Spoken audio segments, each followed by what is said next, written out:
Llegamos a ustedes con la palabra de vida para permanecer en el amor y en la luz. Hoy es jueves 25 de febrero y el evangelio que meditamos este día está tomado de Mateo 7, versos 7 al 12. Jesús dijo a sus discípulos: pidan y se les dará, busquen y encontrarán, llame y se les abrirá. Porque todo el que pide recibe, el que busca encuentra, y al que llama se le abrirá. ¿Quién de ustedes, cuando su hijo le pide pan, le da una piedra? ¿O si le pide un pez, le da una serpiente? Si ustedes que son malos saben dar cosas buenas a sus hijos, ¿cuánto más el Padre de ustedes que está en el cielo dará cosas buenas a aquellos que se las piden? Todo lo que deseen que los demás hagan por ustedes, háganlo por ellos. En esto consiste la ley y los profetas. Jesús reafirma en este camino cuaresmal la confianza que tenemos que tener en la providencia de Dios, ¿no? ¿Cuántas angustias en los seres humanos? ¿Cuántas preocupaciones? Y basta que uno ojee la palabra de Dios, ¿no? Leyendo los distintos textos, tanto del Antiguo Testamento, cuando uno mira, por ejemplo, los Salmos, o cuando uno mira la acción providencial de Jesús mientras estuvo en la tierra, nos damos cuenta que no podemos dudar de su amor fiel y de su providencia. Todo aquel que con fe confiada suplica y se abandona a la misericordia de Dios y espera confiadamente en Él, recibe una respuesta. Es imposible pensar que, quien con fe clama a Dios, Dios quede indiferente. Dios existe, de eso no podemos tener duda. Dios existe, es verdad, Dios es real, Dios no es un cuento, Dios no es una imagen, Dios no es un relato mítico, Dios es real.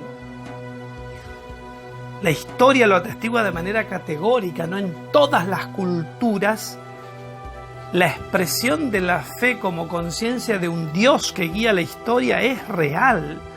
Entonces, ¿cómo va a poder ser que millones y millones y millones incontables de seres humanos se equivoquen en una percepción que pudiera ser, una cuestión de índole, sentimental, psicológica, cultural, diríamos, como pretenden imponer ahora?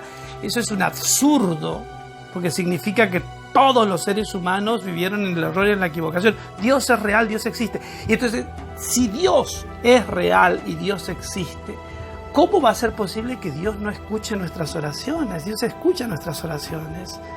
Y entonces uno tiene que partir de esa premisa fundamental de que Dios existe, entonces Dios escucha, entonces Dios interactúa conmigo, entonces Dios me va a proveer. Y esa confianza es fundamental para que la oración sea eficaz. Si uno ora sin creer y ora titubeante y dudoso, difícilmente Dios puede responder, porque Dios responde en la medida y en la proporción de lo que claramente Él lo dijo también a través de las palabras de Jesús: pidan y se les dará, golpeen y se les abrirá. Hay que pedir y golpear con fe, y eso sucede. Por eso, acaso, lo que pretende la liturgia de la palabra de este día afianzar en nosotros es una fe sólida, firme, contundente. Y esa fe debe, afianzarse a veces en contextos muy complicados, porque tenemos contextos de fracasos, contextos de pérdida de seres queridos, tenemos contextos de montones de cosas que nos pasan en la vida, pero ni aún así nosotros podemos dudar de que Dios escucha nuestras oraciones. Eso yo lo entendí en el trance, de la partida de mi madre al cielo, ¿no? Cuando yo le pedía y le suplicaba que no se la lleve. Y en un momento dado, la manifestación contundente, dulcísima de Dios que me dice: Rafael, aceptación. Debes aceptar. Esa fue la palabra que sonó con contundencia en mi corazón y en mi alma. Y me serenó. Mi mamá todavía estaba viva, Me serenó, y yo sabía que ella estaba ascendiendo hacia el cielo. Yo sabía que su tiempo en el mundo había concluido meses antes de su partida. Porque claro, yo oraba con tanta insistencia, con tanta fuerza, que quería como forzarlo a Dios a cambiar su voluntad, y había una voluntad divina explícita ya en relación a la vida de mi mamá, que había concluido su estancia en el mundo, la concluyó, y yo tenía simplemente que aceptar. Y entonces esa palabra fue tremenda, Fue Rafael aceptación. Debes aceptarlo. La vida de Ramonita en la tierra concluye. Y así fue. ¿Me entienden? Y entonces ahí comencé a orar de otra manera. Comencé a pedirle a Dios paz, fortaleza, consuela, ¿no? Le empecé a pedir, digamos, no sufrimiento para ella, y eso fue lo que sucedió. Que su trance y su ascenso sea sereno, dulce y pacífico, y así sucedió. ¿Entienden?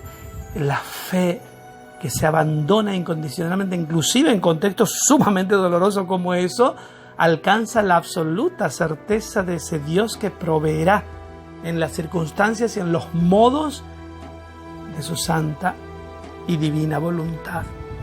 Que la mirada de Cristo te guarde, el amor de la Virgen Consolata te custodie, descienda sobre tu casa, tu trabajo, tu familia, su santa y divina bendición.